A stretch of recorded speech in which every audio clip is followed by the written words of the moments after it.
Welcome to the Neurostimulation Podcast.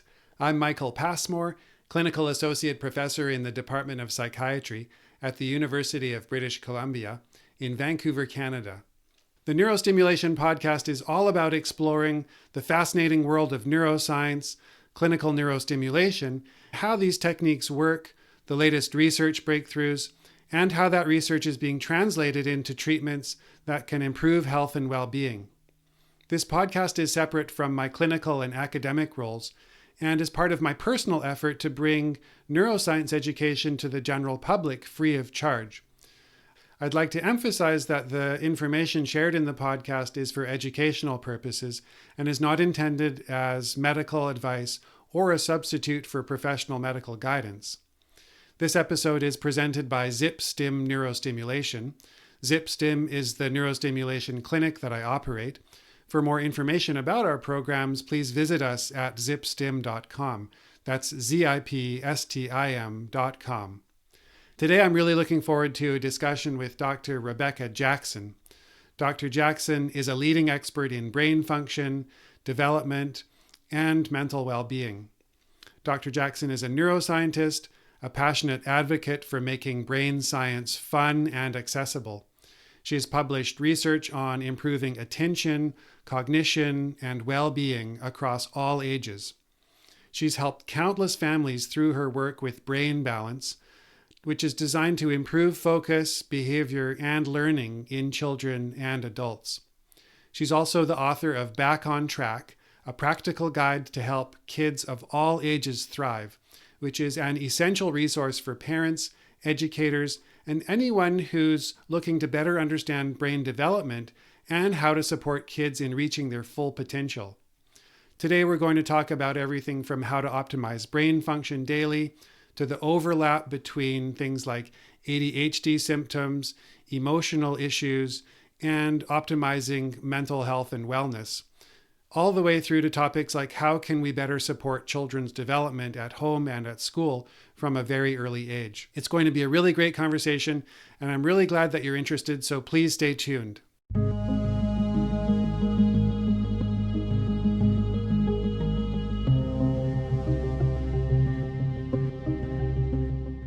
Welcome back to the Neurostimulation Podcast. I'm really excited to discuss with Dr. Rebecca Jackson today. Dr. Jackson, welcome to the podcast. Thanks for having me. I'm curious to know about your journey. Can you share a bit about it? What led you to focus in on neuroscience, ADHD, and making it fun and accessible for people in the knowledge work and the advocacy that you do? Yeah, I think had I tried to land where I am, I don't know that I could have planned the path to get here, but here I am. Like so many of us, life just takes us on a journey. I'll tell you, I have a moment that sticks out in my memory. When I was in third grade, I learned in school that you could stand on your head and still swallow in spite of gravity. And it was because of, we now know the peristaltic ways of the esophagus, but it was because of this amazing feature of the human body that we could override gravity. So it was just this moment for me at a really young age that just was like, wow, that's cool. So from an early age, I was very just curious and interested and fascinated about the human body. So I think from an early age that was a focus and interest. But I also have always really gravitated towards root cause. So I'm the person of, if I have a headache before I grab the Advil or Tylenol, I'm going to stop and ask myself some questions. Am I dehydrated? Did I get enough sleep last night? Do I need to eat? And I had an experience. My grandmother, who I was very close with, had a stroke when I was in 10th grade. And I spent a lot of time in the hospital with her and watched this process of being diagnosed and being given a medication, and then the medication causing a cascade of side effects, and then additional medications being layered on to treat the side effect.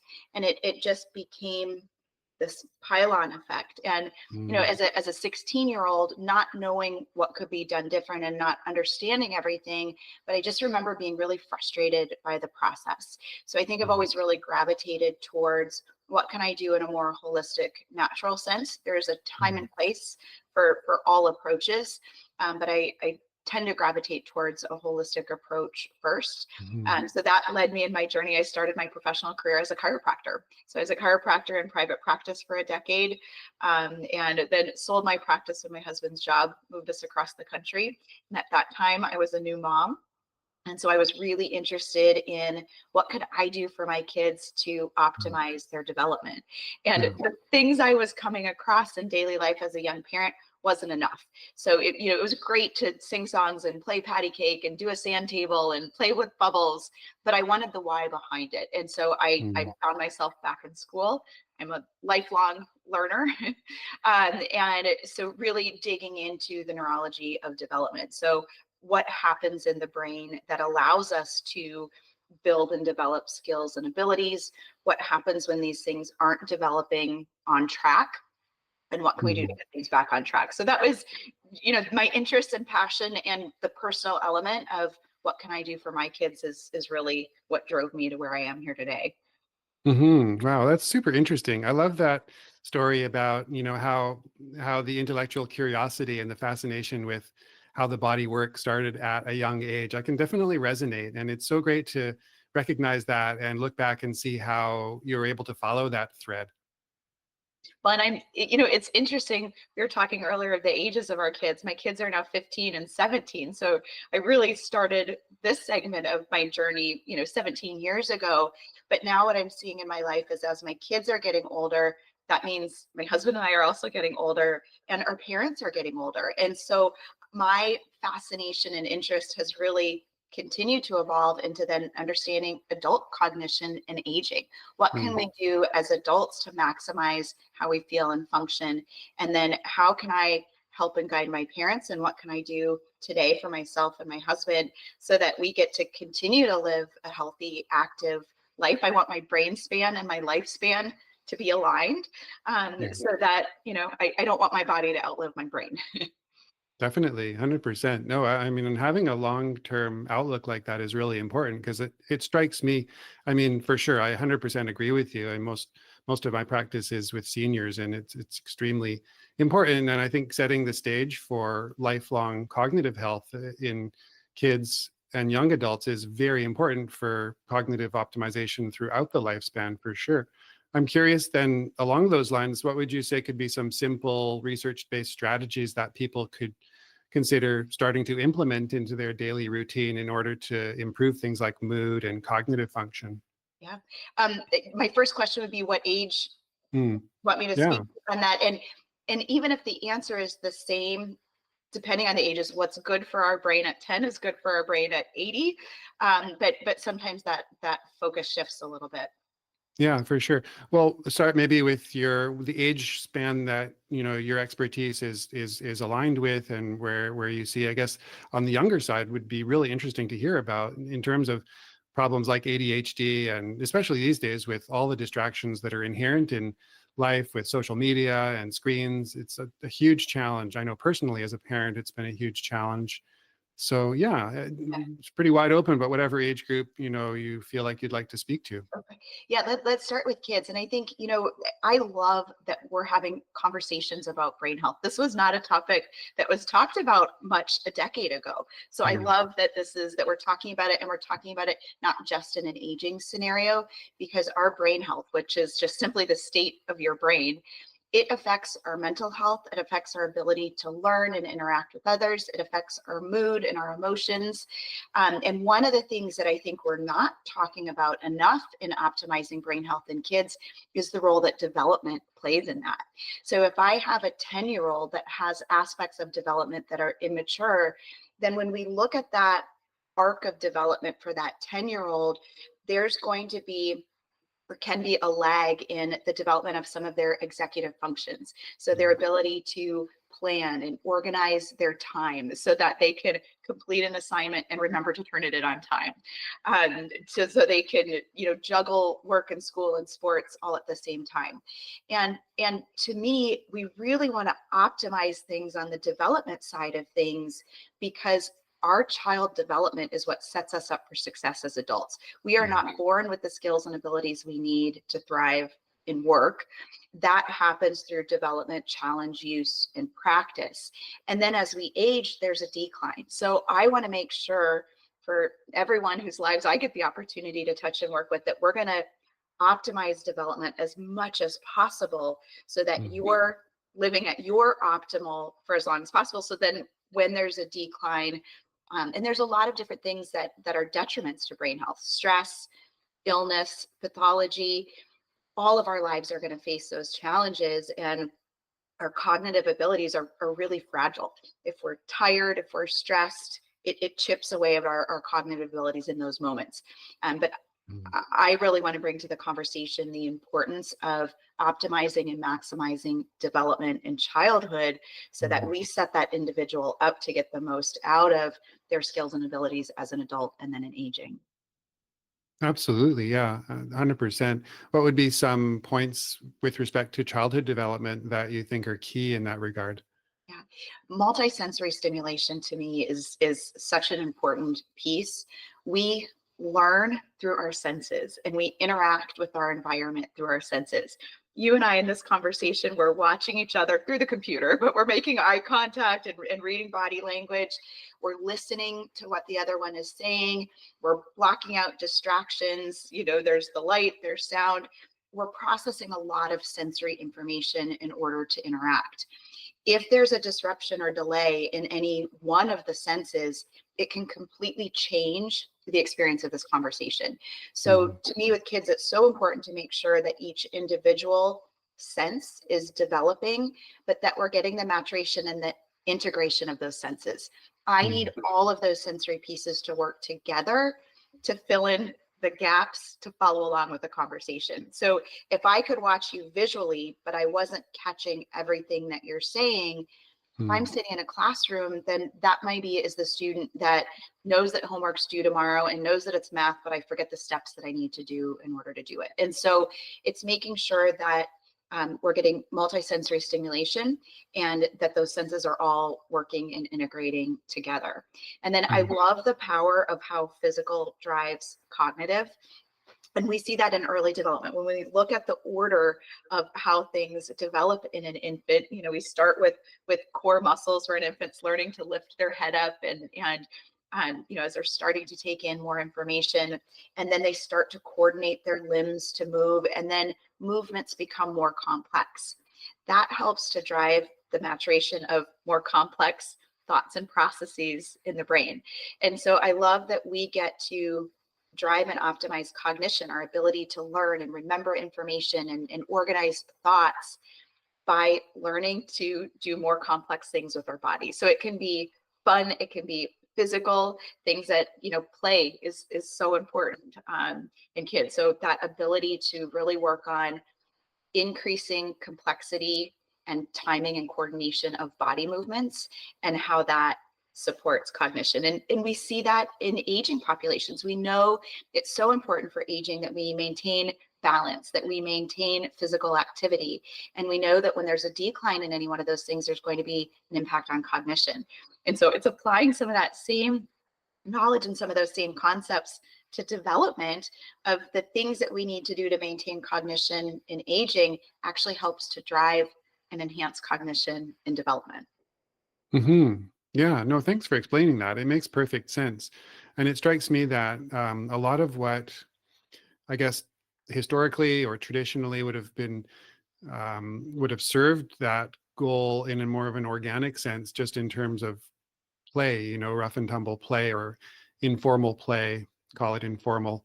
Well, it seems like more and more these days play is being formalized and structured. So, I mean, that's fine, but you know, I think that speaks maybe to having a more intentional or purposeful space for free play. I know the free range parenting movement has been very successful as a response to perhaps some need to revive this idea about just have more space for organic play to allow for that development to just happen in the way that it might naturally. Yeah, you know, and Crayola just published a study, and they were talking about creativity and executive functions, and they're, you know, an art company, right? So they're definitely showing the importance of that. But it was a great reminder of creativity happens during unstructured time. So when we think about the different pathways in our brain that support different aspects of attention, it's really important that we do have that free time where we're not actively engaged in a conversation or actively engaged in reading something on our phone. When our thoughts are wandering and bouncing all over the place, that's when we process memories and emotions, and we make connections, and we brainstorm, and we're creative. And we need play as adults as well, but making sure that our kids have unstructured time.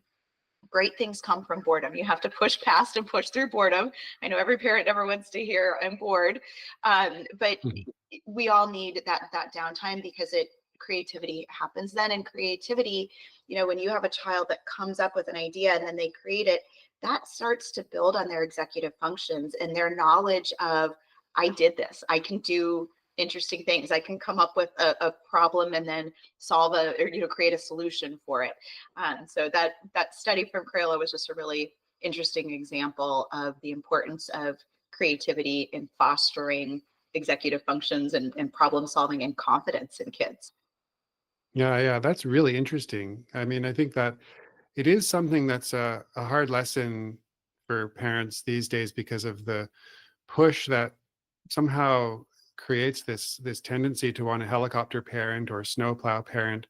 And I know what that feels like. I still struggle with that myself. But what has been, if I've been able to sort of really push myself to step back, and even though, so it may take longer, and it's in a way it would be easier to just do stuff like for them. You're not serving their future selves in a way that allows that development. So I think I would encourage young parents parents of young children, I suppose, who are at that point, as you say, where we want to encourage this development trajectory as early as possible in a child's life, to really give themselves permission to step back and look after self-care, and perhaps allow more space for that free play. And as you say, the importance for development of executive function and failure, but learning from failure and growing through challenges and mastery through that way that I guess maybe we took for granted when our generation was young, and maybe we don't want to get in the way of the next generation and being able to grow organically in that sense. Yeah. An example that I noticed in my own life of that, of me doing too much and then being forced to let go, is my daughter is 17 now, which means it wasn't that long ago that she got her driver's license. And as a North Carolina driver, she needed to have her permit for a year at 15. And so that year of having her drive and me in the car, it's a stressful time as a parent. Yeah. And, in hindsight, I was doing too much of the thinking for her. And some of it was just out of, sheer terror in the moment. But, but we developed this rhythm that worked well for us. But I would say, yes, you're clear, you can go. And then I all of a sudden realized, as we were getting closer to that time of her taking her driver's test to then drive independently, I'm not going to be in the car. She needs to be able to think and make those decisions. And it was really hard. It was scary to stop that, because it felt risky. But one of the things when she got her license that happened that was so interesting is how quickly she became a better driver when I wasn't in the car, because I couldn't speak up and interrupt. And, we started just, running to the grocery store, to school, short things in a close radius, and not riding with her every day, and then riding with her as a passenger, a couple weeks, a month later, and seeing the difference in her confidence and abilities. I was forced to let go, and she soared with it. We had to talk about slowing down around the corners a little bit, and maybe not stopping quite so close to the car in front, still some learning pieces. But it was such a stark reminder to me of, sometimes when we're trying to help and we feel like we have to help, we're not giving our kids the space to learn as much as they would on their own. Yeah, definitely. I love the metaphor of the gradually widening ring. It's tough, right? Because there's going to be times when the ring is too tight and maybe the ring is too loose, but you want to just try and gauge that the best way you can. And the fact that parents are trying their best, there's no such thing as a perfect parent. The fact that parents are trying their best, and they need to give themselves credit for doing their best. And to a certain extent, que sera, and trying to be comfortable with letting go and hoping for the best in that sense. Yeah, that reminds me just a quick story. This was during the pandemic. So, everybody was home all the time. And I was doing a news interview. And so I was dressed with hair and makeup in a way that I don't every day. And my daughter looked at me and said, "What do you have going on today?" And I said, "Well, I'm doing an interview on whatever news station it was." And she asked what the topic was. And I said, "Well, about parenting." And she looked at me and she said, "You're a professional parent?" And I was like, clearly not. Clearly. I'm like, look, there's no such thing as a professional parent. We're just all doing the best we can with the information we have. So I'm here to provide more information about the brain and how can we look at parenting and raising kids through the perspective of the brain. But no, I'm not a professional parent, and we're all just doing the best we can. Yeah. No, that's great. And I love how, it's a great anecdote because when there are these struggles, and they can be intense at times, trying to approach them with a lighthearted sense and some humor, I think goes a long way. Yeah. Sometimes easier said than done, but For absolutely. sure. Yeah, no, for sure. Definitely. Well, how about that? Maybe do you mind speaking a little bit to, because a lot of people think of brain health for good reason, mostly in terms of things like cognition, memory, intelligence, as you say, executive function, which of course are all important, but I'm thinking also about emotional well-being and perhaps as it relates to child development. Can you talk a little bit about the importance of mood and anxiety as it relates to optimal mental health development in younger individuals? Yeah. One of the things I love post-pandemic is we're having these conversations more. Like I said earlier, we're talking about brain health. We're talking about mental health. My kids at 15 and 17 are very aware of concepts like anxiety and depression. And these things are talked about very openly, very honestly. And I feel like less of a stigma than there was even just a few years ago. And I really see this generation as being more self-aware and also really looking for what are the things that they can do. And so as a parent, and also in my role as Chief Program Officer at Brain Balance, I always want to be able to instill with kids, teens, and adults in a world where there's so little that we can't control. What are things in my own life that I can do that I can control that can influence how we feel and function? And so for my kids, I'm sure I'm an annoying broken record, but the importance of sleep. One of the things that I say all the time is a tired brain is a negative brain. So if I see that you're in a negative mood and a negative mindset, or if I find myself in a negative mindset, my first question is always, have I gotten enough sleep? Because a tired brain, when we're asked to do something that we don't feel equipped to do, our brain feels overwhelmed. And I can't always stop in the middle of my day and go take a nap. My kids, you still have to get up and go to school. I'm sorry that you're tired, and it is going to be harder to take that math test when you're exhausted and feeling overwhelmed. Mm-hmm. But so then if I don't have time to go back to bed, what can I do in that moment to wake up my brain? So then my second, broken record statement that I say all the time is we turn on our muscles to turn on our brain. So by taking even just 3 to 5 minutes to spike your heart rate and to engage your muscles, when we engage our core muscles, it increases the level of alertness in our brain. So if you've got a math test and you're tired and cranky and it's 7 o'clock in the morning, you've got to get out the door, can you take a few minutes to just sprint the stairs a few times, do some squat jumps, do a couple burpees? What can we do to turn on our muscles to help reset our brain? And that reset, it can enhance our memory and our attention in the moments following. It can also help to reset our mood. And so I can't always control the fact that I have a math test or maybe had a hard time falling asleep last night.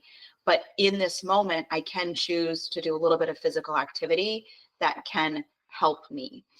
So it's just always looking for those pieces of what can I do that can influence my brain today in this moment for how I'm feeling and functioning, and then building towards better down the road. How do I continue to optimize and drive development? And so much of it, isn't rocket science. Simple things matter. What we eat, stress management, sleep, exercise, those core basics are critical to all of us at every age. And then you can just go, deep and get really nuanced when we talk about exercise, how different kinds of exercise impacts the brain in different ways. So the importance of variety, and so you can go deeper down each one of those pieces, but those basics really do have an impact in empowering our kids to understand how they can use those things to help themselves. Yeah, no, that's great. Thanks for explaining that. I actually, if you'll indulge me for a second, I have a personal anecdote that came to mind when you talked about how you encourage the exercise in the face of some stress or anxiety. I can remember vividly being really anxious about starting grade 8, partly because in primary school, everyone's together in the same class. And I had this real anxiety about having to move from class to class and going to this huge new high school. So I refused to go the first day, and my mom said, "No, you got to go." And I refused. And she said, "Look, just go run around the block, run around the park. There was a park down the street, and come back and see how you're doing." And, God bless her, it worked really well. So thanks, Mom, if you're watching. Yeah, I think it's great. I love that, a focus on those basic sleep, exercise as a way of just building it into the routine, and also in the face of an acute stressor and acute anxiety, Yeah. run up and down the stairs, tighten the core muscles. I try and encourage my kids to do that as well, but it's not always easy. But just building it in, giving them that advice is great. Diet as well, I imagine. That's another important basic that ties in with what you're talking about as well. It is. We can't talk about that enough. And it's interesting. Nutrition's always been a core part of the Brain Balance program. And, going back 10, 15 years, sitting down and meeting with families or grandparents, the number of times a parent would say to me, and maybe grandparents more specifically of, we ate this way and we turned out fine. The food, things are different today than they were 10, 20, 30 years ago. But we also just have a more nuanced understanding. And we cannot have junk going into our body and expect optimal performance. And I always want to think about, how do I set this child up for success during the day? So if we've got a family and this is a child that has a hard time focusing and keeping their hands to themselves and making good choices with friends at school, the last thing I want to do is start the day with a sugary breakfast. When we understand how sugar spikes and then crashes energy, and understanding that it's going to spike and crash emotional regulation and focus right along with it. So if we always look at things through the lens of, what does this brain and body need in order to do what we're asking it to do today? When we send a child to school, we're asking them to go for 6, 7, 8 hours, however long they're there during the day. The amount of sensory processing that takes place in a school day, and it takes energy from the brain and body to process all of that information. Then we're asking them to hold still. And I think it's a really interesting nuance to understand that the more immature we are developmentally, the more movement actually helps us focus. But what we say as parents and teachers is, hold still to pay attention. And we say that because that's what our brain needs.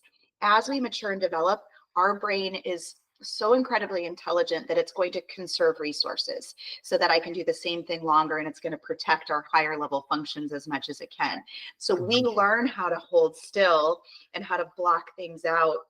We adapt so that we're only processing the information that we need. But that immature brain doesn't have the ability to do that. So moving helps to wake that brain up so it's more alert and more engaged. But we look at that and say, well, you're not paying attention because you're wiggling. And so when we're asking a child to hold still all day, that takes them energy and effort to go against what their body's naturally wanting them to do. And then we're asking them to learn and regulate their mood and emotions. And so when we think about nutrition, what can I give that child so that they've got the energy to regulate and sustain throughout the day, so we're not getting these peaks and valleys? And so we want to make sure that they've got carbohydrates and healthy fats and proteins, these slow burning energy sources that are nice and consistent and even keeled, so that it's going to help set them up for success. And it's finding that balance. We all like treats and sugary things, and I don't ever want to make good food good and bad, but fuel first. Let's give your brain and body what it needs, and treats are okay. And absolutely, let's have a treat or a snack later, but let's think about the timing of it. And first, have I given you what you need.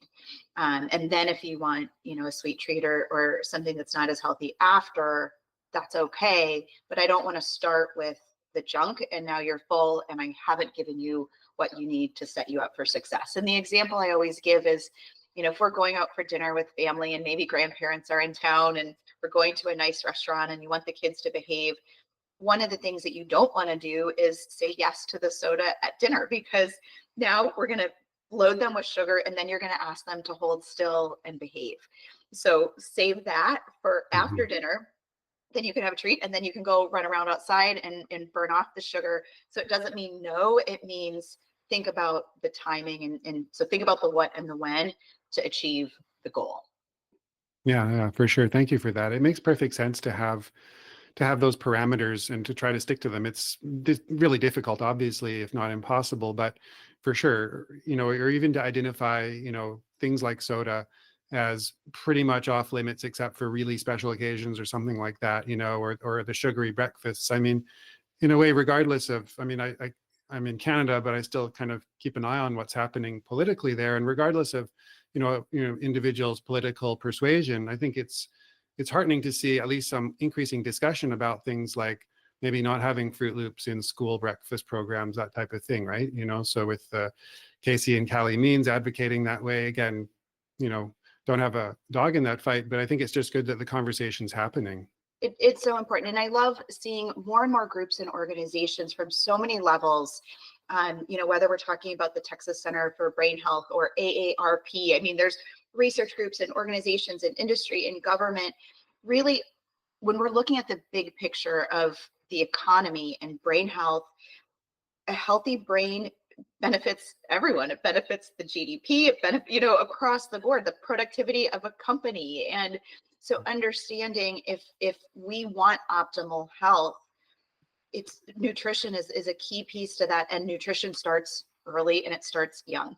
And so educating around, reducing the number of ultra processed foods that we're consuming, reducing the amount of added sugars, eliminating as much as possible the artificial dyes and preservatives, these things that are hard on our brain. Some of these things can cross the blood-brain barrier and have a direct impact on the brain. And understanding the impact that ultra-processed foods and sugar has on inflammation. And inflammation masks and blocks and complicates everything from overall health to brain health to cognition, to mood and emotion and aging.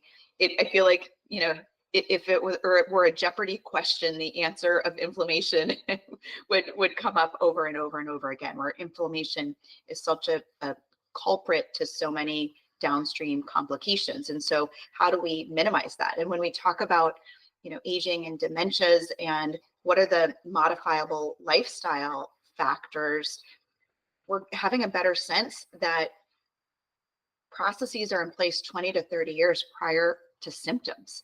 And so what we're doing today is setting the stage for the life that we're going to live decades from now. And so, empowering kids through example, through lifestyle, through knowledge, to demonstrate what you eat impacts how you feel and function. Yeah, no, that's great. Thanks for explaining that too. I mean, I think in terms of other specifics around childhood development, I know ADHD is such a hot topic and a controversial topic. Do you mind speaking to the diagnosis, the syndrome? I'm not sure how you'd refer to it, but ADHD as a construct, and perhaps some insights into how perhaps parents can look out for it, or how they might want to go about getting an assessment if they're concerned about a child. Yeah, attention is something that impacts all of us. We're all paying attention all the time, but we have different types of attention that we use at different times. And I've done a lot of work for the last 15 years with Brain Balance around ADHD and attention, and improving sustained attention and improving our impulse control and emotional regulation. And one of the things that I really like in the work that we've done at Brain Balance is we're less focused on the diagnosis, what are we calling it, and more focused on how are you feeling and functioning and performing, and what can we do to make it better. And I think it's interesting to note statistically here in the US, about 10% of kids are labeled or have the diagnosis of ADHD, there's another 17% that are considered subthreshold. So they're demonstrating signs and symptoms and complications of, but haven't met the full threshold or criteria. So that puts us at 27% of kids are struggling with aspects of attention. And so even setting the label aside, just understanding that when we look at development, the brain, this is oversimplifying it, but essentially it develops bottom up and forward, and then we have top down control of things. And so when there's gaps in development, when we've got some parts of development that are developing faster than others, or we've got lag time in some areas, the pieces that are most often impacted are those last pieces to develop. So when we look at our emotional regulation, impulse control, sustained attention, those are, I just think of them as precious, valuable resources. And that's why when we're tired, those things get harder. Those are those precious resources. So for a parent, if you've got concerns, some of what the red flags are to me is if you see aspects of your child's development that feel and look immature. So if, and having other kids similar age as a comparable can be helpful, because to see how long is it taking other students to complete their homework? How many reminders do they need to stay on track? When they're frustrated and upset, what does it look like? And I think one of my pet peeves about ADHD is when you look at the traditional recommendations to support ADHD, it's very focused on behavior. So, oftentimes, attention and behavior is really so much of the conversation around ADHD. But when you look at what's happening in the brain, it impacts memory, visual processing, multisensory processing. There's so much more to it. And so then you see an impact on executive functions, organization and planning, learning. And it doesn't mean that the individual isn't brilliant, but if I have a 10-year-old that has multiple aspects of development a little bit behind, it makes it harder for that 10-year-old to meet 10-year-old expectations. And as parents and teachers, I don't get to see those developmental nuances. I see the kid in front of me. And so if I'm a teacher in 5th grade and I've got a room full of 10 and 11-year-olds, here are my expectations for how long you're going to work independently, how much homework you're getting done, how you're turning it in, how you engage and interact with your peers. And, when you talk about kind of more the more controversial side, there's absolutely, when you understand what's happening in the brain, with ADHD, there's differences in the attention pathways, what's being used when. So the ADHD brain spends more time utilizing what's called the default mode network, and that is our brainstorming and our creativity. And so you can see, incredible strengths there. And to me, it's about, I don't want to change the strengths of this child, but if I can close a gap in development, and this child's going to maintain those strengths, but now we're going to give you better control over when you're daydreaming and when you're on task, and make it so it's not as hard to meet the expectations placed on you. To me, that's a win. And through the research and work that I've done, it's been so rewarding to see measurable change and increases in sustained attention, impulse control, which translates into better behavior in the classroom, less stress at home, better self-esteem for the individual whose name is getting called out in class all the time. So to me, challenges with attention, focus, impulsivity, behavior, emotions, they're big. But what we need to understand is the behaviors are a result of immature aspects of development, and we've got an opportunity to mature development so that individual has greater control, and it makes it so some things in life just aren't quite as hard as it needs to be.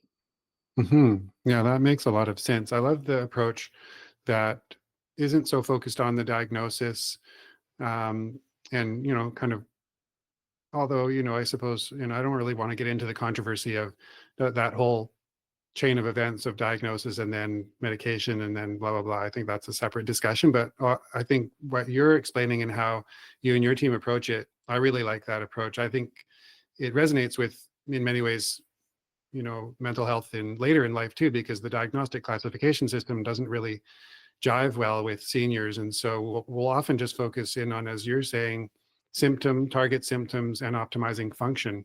And the diagnosis is often just left as unspecified, whatever, and it's sort of just left on the side. It's not irrelevant, but it's not necessarily the focus as much as the target symptoms and optimizing the function is. It really sounds like your program emphasizes a personalized and tailored approach to that individual child and family's situation. 100%. And absolutely, there is a time and a place for a diagnosis. There is a time and a place for medication. And it is such an emotional process for parents and families and adults facing this within themselves. And so I never want anybody to feel guilt or shame for any of that. But I think understanding the process and understanding what's really happening, we tend to really focus on the symptoms. But if we take a step back, what ADHD is aspects of immaturity in the brain. And so to recognize it as that, it's not a choice, it's not a behavior, it's not laziness. And so when we look at it through the lens of immature aspects of the brain, just like in stroke recovery, we can target networks and pathways in the brain, we can exercise them, we can build stronger, faster, more efficient connections that can help to support better outcomes. Yeah, I mean, and I think it's great to hear that, and I echo, your commenting that just having these conversations compared with 15, 20 years ago, maybe even 10 years ago, is really, it's exciting. And I think when I think about how even going, I mean, my own kids had to a certain extent issues, I think most kids do, and for, lesser or greater challenges along these lines, but even just going into a classroom, a primary school classroom, and seeing things like the adaptive seats, the yoga ball type seats, or the fiddle type things that got quite popular. It's more of the classroom type things that I'm thinking about, that in an adaptive way are creating space for kids to just not necessarily be crammed into desks and forced to sit all day and pay attention at the front, right? So there's some building in, hopefully, primary school curriculums are really making an effort to build in more body breaks and getting up and stretching and going for a quick run outside, even if it's not recess or lunchtime. So I was curious, along those lines, how can we rethink education and classroom strategies in that sense to better support kids who have attention challenges? Yeah. To me, everything should be built around what somebody that struggles with attention and focus needs to succeed, because if we're hitting the mark there, we're supporting far more learners than what we are today. I don't want to say everybody, because there's always unique instances and scenarios, but we really need to set our expectations on development, not age. And I'm going to talk about homework and a window of attention. As a parent, what happens is my child was assigned homework. They didn't get their assignment done in class, so they've got to come home and finish it at night. And that level of assignment often has nothing to do with that individual, and it's just what was assigned to the class. So let's say I've got a 10-year-old, and maybe they've got 40 minutes of math homework to get through that night. But maybe that 10-year-old's window of attention is 10 minutes, not 40 minutes. As parents, we don't take that into consideration. We just say, get your homework done. Have a seat, before you go outside and play, let's get this done. I don't want to deal with this after dinner. Go ahead and get it done. But if we can shift to look at what is this child able to do, and my attention window is going to change throughout the day. When I'm well fueled and well rested, I'm going to have a more optimal window of attention, versus at the end of the day, when I'm exhausted, that window is going to be smaller. But then we need to look at, okay, if I now am assigning you more than your natural window of attention, how can I help this still be successful? So as a parent, I've got a couple options. If I'm seeing that window of attention for you right now is 10 minutes, me yelling at you to say, come on, try harder, pay attention, that's not changing the networks and processes in the brain. All that's doing is increasing frustration for everybody and making that child feel like they're failing in the moment and letting you down. So instead, I need to look at, okay, at 10 minutes, I'm seeing that you're getting fidgety, you're getting distracted, you're needing prompts and reminders to stay on task. That's telling me you need something. Your brain doesn't have the resources it needs to do the task. So food. Have you eaten? When was the last time you had some protein? So can we get you a healthy snack? And then let's give it 20 minutes for that to kick in, so your brain has the energy it needs to do that. Or can we take a couple minute brain break and let's engage our muscles, engage our body to re-engage attention and memory. So that could buy us a few more minutes of attention and focus.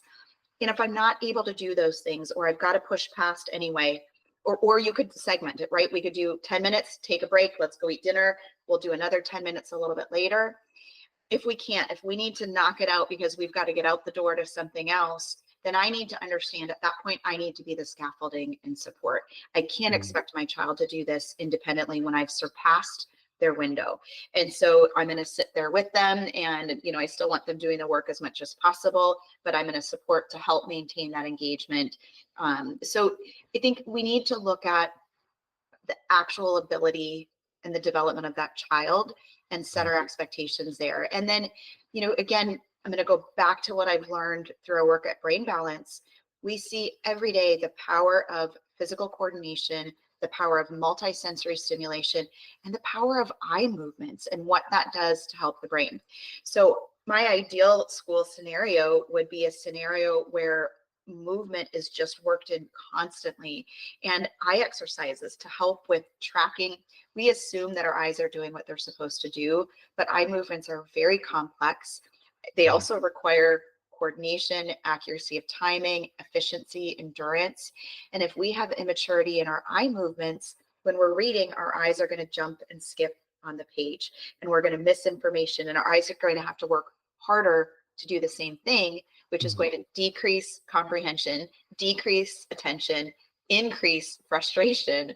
And so just an opportunity to take what we know maximizes and drives development and work it into our day. And so, if we started the day with cross crawl marching patterns and jumping and did, a couple eye tracking things, and then we sat down and did a learning lesson, and then took a brain break before you're working independently, and just working in these pieces throughout the day so it becomes natural. And then teaching the kids, if they're having a hard time paying attention, being aware of what type of attention you're using in that moment. So, hey, Michael, I see that right now your attention has drifted. How can I help you bring you back to sustained attention? Do you need to go take a quick walk, or just is that awareness enough to help shift you back? So building that awareness in our kids, I think, is important and helpful as well. Yeah, for sure. I love the idea of teaching, modeling and troubleshooting with a child, because the more that gets done, it strikes me, then the more that child can internalize it and become more emotionally intelligent about, the way that they're feeling, or cognitively, sort of almost like that metacognition of, okay, well, I'm having trouble understanding or paying attention. That's a very sophisticated thing to, state of mind to get to. So being able to learn that, I think it has to be purposefully taught and modeled, and then allowing, them to understand, well, there are these little tricks and techniques, like making sure that they've had some food, or making, having a quick mini workout, or, as you say, all of the teaching that goes along with it, because hopefully over time, then those are lessons that they can then keep in their toolkit for optimizing their mental health and their emotional health and their social interactions as they go through life. Yeah. I have to say, some of my proudest parenting moments have been those moments when I've watched my kids implement those very things. And my daughter, not that long ago, she's a runner, and she was on a break between seasons, and so they take a couple weeks where they're not running every day, and she had a lot of homework and studying. Junior year, there's a lot going on. It's an intense year. And she said, I've got to go for a run. I need to go move my body before I study. And that moment of she was choosing to do it on her own, it was such a proud parenting moment, because pretty soon they're gonna leave our homes and go off on their own. And have we given them the tools to know what they can do to feel and function at their best? And to me, it's not about happiness, but it's about fulfillment and working hard and feeling good about yourself and what you're doing. And so getting to see those things come together, they really do listen sometimes, even when they roll their eyes. Yeah, no, that's great. That's a fantastic story. And so that there's some inspiration for, all parents out there, keep fighting the good fight, keep doing your best, because these moments that make it all worthwhile, they are there. That's That's definitely the reward, the joy of parenting for sure. Um, for people later in life, maybe working age or even beyond in retirement age. I know it's a broad question, but I guess, and by all means, I'm not expecting any kind of diagnostic advice or anything like that. But just as far as the approach goes, maybe you could speak to, you mentioned a few times your program with your team there with brain balance. What might be an approach in broad strokes to someone midlife or sort of say just post-retirement who might be coming with a complaint about brain fog or difficulty focusing? Mhm. It really comes down to the same categories or buckets of information to me. How much sleep are you getting? How are you managing your stress? Physical activity, sensory, multisensory stimulation. And, I think that piece is really key. As we're aging, we see that, with our aging adults, if there's a change in auditory processing, that we see a decline in cognition, a change in visual processing. I think we tend to look at each of these things siloed or segmented instead of really looking to see how is this all functioning together. And the integration part to me is so important because I'm never using these functions isolated. I'm never balancing and balancing only. I'm balancing while I'm unloading the groceries, and I've got visual processing to see what am I stepping over in the garage, and auditory processing to hear whatever else is going on. In real life, all of these functions, physical, cognitive, sensory, all need to work together. And I think it's really easy to look at things as individual symptoms and say, oh, maybe we're recovering from an injury, and so we're going to work on your balance. But it's not just working on balance, it's working on integrating all of these functions together. And I feel like that I'm not seeing that happen as much as I'd like to see that happening when we look at adults and aging. But I also think, a simple thing that's powerful is when we think about exercise, we know that exercise is important. I think that's a widely known and accepted thing at this point. A great study I saw the other day just talked about the power of walking every day for 20 minutes and how that changes the hippocampus, which is a part of our brain involved in memory. But it's easy to do one thing, right? It's easy to do going for a walk every day, but we've got to really keep in mind each different aspect of exercise provides a different type of benefit to the brain and body. Mm-hmm. So cardio, where we're spiking heart rate, or heart rate variability, where it's spiking and recovering, those are two different things, maintaining an elevated heart rate and spiking in recovery, and they have different benefits to the brain. Also, the importance of muscles. We know, again, you're seeing a lot in the research about the importance of maintaining muscle mass as we're aging, but understanding when we contract a muscle, there's hormones and chemicals that are released that are neuroprotective elements. And so, it's easy to say you got to do resistance training and you got to do, but really understanding why.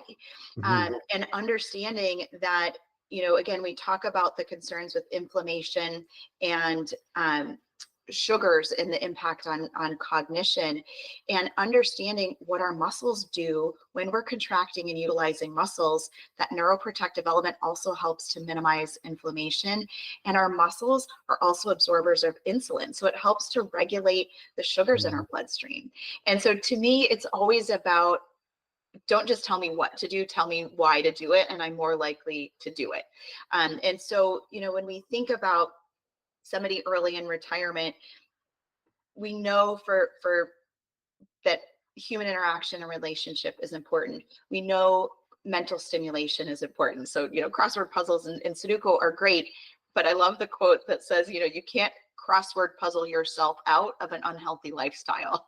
So, but it's kind of checking all those boxes of, are you moving every day? Are you doing some resistance exercises and activities with the muscles to help maintain and even enhance cognitive ability? And then also the multisensory stimulation pieces and the physical coordination and timing, just like it is with the kids for driving development.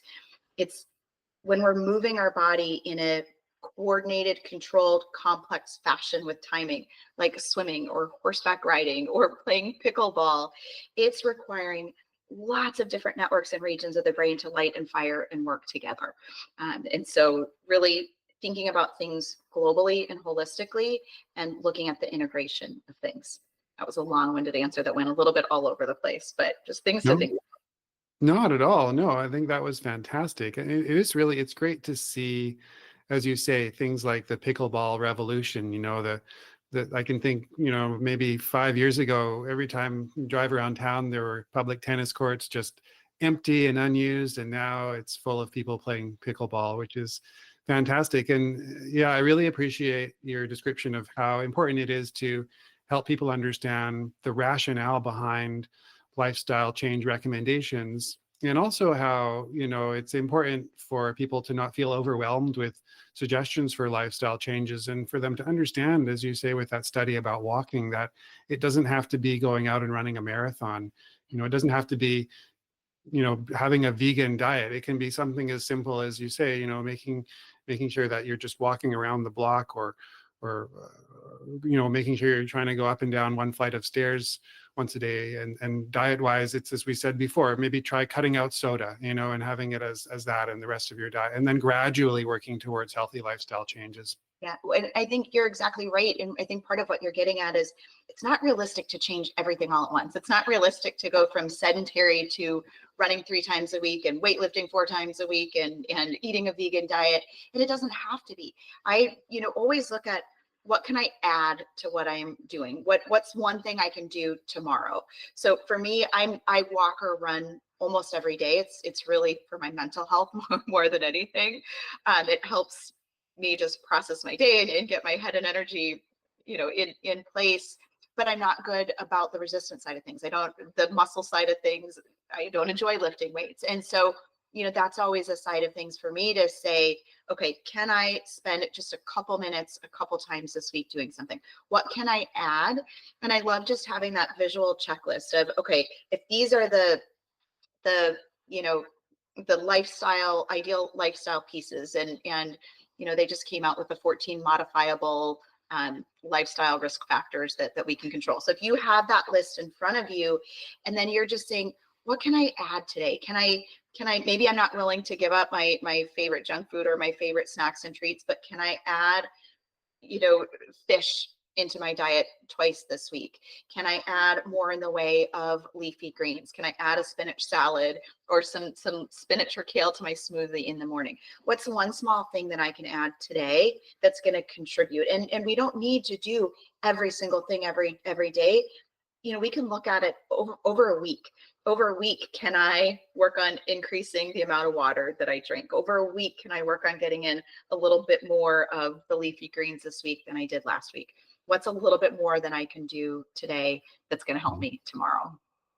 Yeah, for sure. And even like you just mentioned, the water piece, I think people don't realize how much water they really need to be drinking from day to day, just to replenish the water that's lost with breathing and just sitting there. I mean, I think so having a water bottle that you carry around, I know is something I try and do, and it's accessible, and it's free and easy. There you go. So yeah, making sure, because subtle dehydration can be a factor in causing fatigue and difficulty concentrating. So important to just make sure all these little check boxes that don't involve a lot of expense or time or added effort can really be super important, just to make sure that the bases are covered at the outset. Absolutely. And the statistic that really just struck me was dehydration as small as 2% can impact your cognitive abilities. A 2% drop in your hydration levels can make attention and memory harder. So keeping water at your fingertips can be one of the simplest things that we can do. And I love, Brain Balance is an incredible program that really is a very holistic global program to build and strengthen networks and pathways in the brain to improve overall brain health. But I also love, what are the simple, actionable tips and tricks that you can implement at home on a daily basis for no cost, to help support your kids, yourselves, your parents, and your future. Yeah, that's great. And so for viewers and listeners, we'll put some links to the content, Dr. Jackson's content as she's describing from her program, Brain Balance, and anything else that would be important as far as the topics that we've covered today. We'll put the links to that in the show notes for people to check out. I would really encourage you to. I know I will. Dr. Jackson, while we kind of prepare to wrap up here, I'm just curious to know, looking ahead, what excites you most about the future of your program, and where, your efforts and your advocacy is going in terms of this intersection between development and neuroscience and mental health in general. Oh, that's a big question. There's so much that excites me, and as I mentioned at the beginning, I'm thrilled to see how much and how often these conversations around brain health are happening. I'm thrilled to see today's generation of kids interested in it and really taking ownership for how they feel and what they can do to impact it. And at Brain Balance, in the work that I've been doing the last 15 years, it's been so fun and rewarding to see that the brain can change, that we can improve attention and focus, cognition, emotional regulation. And what we've continued to do is we started with working with kids, and then we expanded to college age students, and then we expanded to adults, and we're continuing to see improvement in the brain. So really that understanding that the brain can change at any age is exciting. And it wasn't the view that we had in neuroscience decades ago. And so, we're not there yet in completely understanding the pathologies that lead to Alzheimer's and dementias. We're learning more every day, but knowing what are the lifestyle things that we can do to delay onset of, delay the symptoms of. So we've learned so many good things that we can be implementing to really help to brain health, to again align brain span and lifespan for more and more going forward. So I think that's the area that I'm probably most excited about right now, is that continued work with optimizing brain health and cognition as we continue to age. Yeah, that's great. It's heartening to learn more about how the research is really clarifying the plasticity that remains in the brain, the central nervous system, and in many ways the entire body, throughout the lifespan. That hopefully if we can attend to that and help people to tweak their lifestyle for the better, then hopefully that will equate with, as you say, health span and improved mental health and cognition right through from childhood all the way through into later life. So that's great. It's great to end on an optimistic note. So thanks again, Rebecca. Is there anything else that you would want viewers and listeners to know about you and your programs, or any final words that you want to leave us with? A couple great places. If this information was helpful and interesting to you and you want to know more, I published a book with Mayo Clinic Press called Back on Track, a practical guide to help kids of all ages thrive.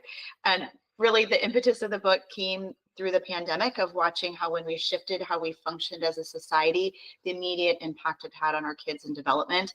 But the book still applies, even though we're years beyond the pandemic. The book is filled with what you can do at home to both understand where your child's development is in multiple categories and what you can do to drive and optimize that from home. And then for any parent, if you have concerns about your child, the brain balance assessment is a comprehensive, interesting assessment that's looking at key indicators of development to see, are there gaps in development that are complicating things, and what we can do to close those gaps in development. And that's for kids, teens, and adults. I think knowledge is power, and that's just such a great place to start, to have a better understanding of why you're seeing some of the challenges and frustrations you may be seeing and experiencing. And we've got locations all across the US. We also have an online program, so you can work with brain balance coaches remote. So we work with families all over the world, and you can find out more at brainbalance.com. That's awesome. That's really inspiring. So sorry, what's the name of your book again? Back on Track, a practical guide to help kids of all ages thrive. And you can get it on Amazon, Barnes & Noble, anywhere you buy books. Awesome. That's so great. Yeah, we'll put links to all that in the show notes also for people. So, well, Rebecca, thanks very much once again. It's been a really interesting conversation, and I really appreciate it. Thanks so much. And yeah, hopefully we can keep in touch. Sounds great. Thanks for having me. Take care. Okay, take care. Bye-bye. Thanks again for watching and listening. I really appreciate your time, your interest, and your attention.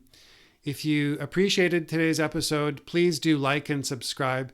It's the best way that we can have the content available for as many people as possible.